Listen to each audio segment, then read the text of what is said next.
Over the more than 200 years of studying the fossil record since Cuvier's time, our understanding of that history and just how profoundly it has been shaped by extinction has only become more radical. Because now we know that not only can species go extinct, but that on at least 5 separate occasions in the history of complex life, most species suddenly did.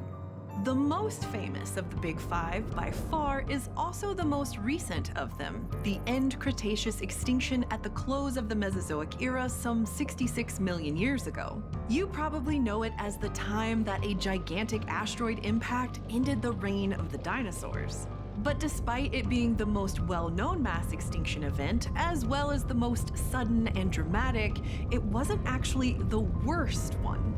That honor goes to the Great Dying at the end of the Permian period, when our planet suffered a level of death that it had never seen before, and thankfully has never seen since. In our journey through the Permian so far, we've watched ecosystems get increasingly impressive, dynamic, and layered. But just like a house of cards, the more complex and multidimensional an ecosystem gets, the more dramatic its collapse will be. And unlike the end Cretaceous asteroid impact, the Great Dying wasn't caused by an external threat descending from above, but by an internal threat rising from below.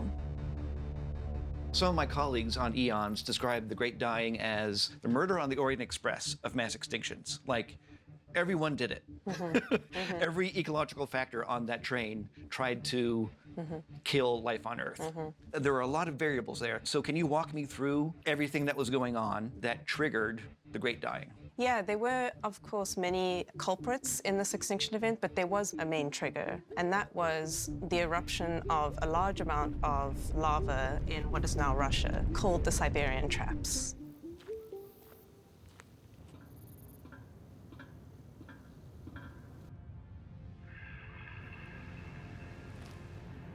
Around 252 million years ago, deep within the Earth, a superheated plume of molten rock formed inside the planet's mantle layer.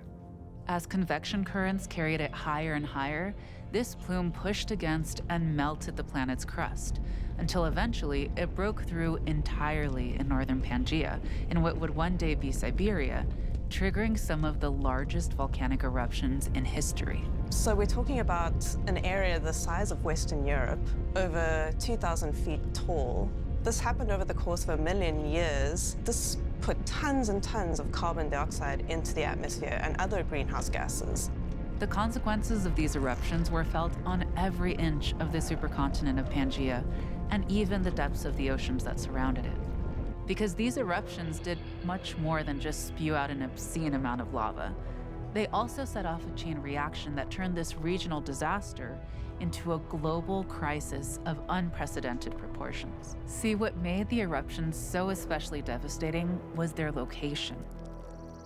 That eruption was situated underneath a huge basin of Carboniferous coal.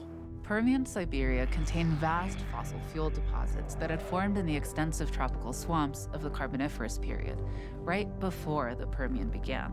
As its name suggests, the Carboniferous is famous for the enormous amount of carbon dioxide that was pulled from the atmosphere by its plants.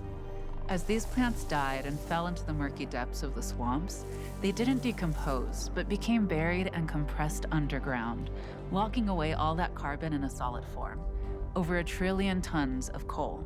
Millions of years later, at the end of the Permian, when these ancient coal deposits came into contact with red-hot molten rock from the end Permian eruptions, they ignited.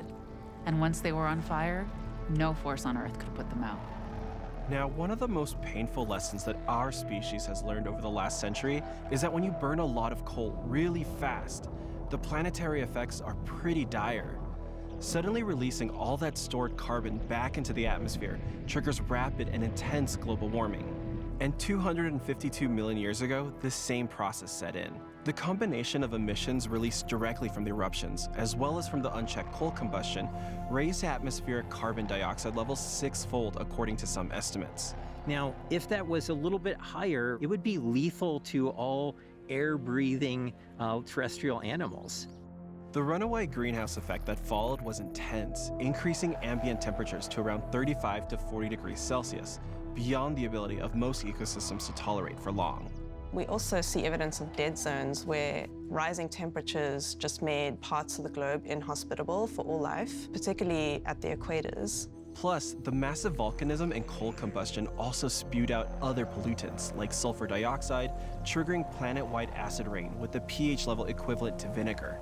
The Great Dying literally burned the world, and from the seas to the trees, no ecosystem was safe.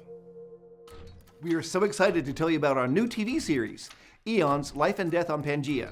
We've been working on this for the last few years, and it's finally ready. The 6-part series, set in the Permian period, tells the story of the formation of Pangaea, when life, unlike anything seen today, was flourishing. But it was a time that ended in tragedy, with the most catastrophic mass extinction in our planet's history. It's free on PBS platforms, including the app. Check out the link in the description for more on where to watch.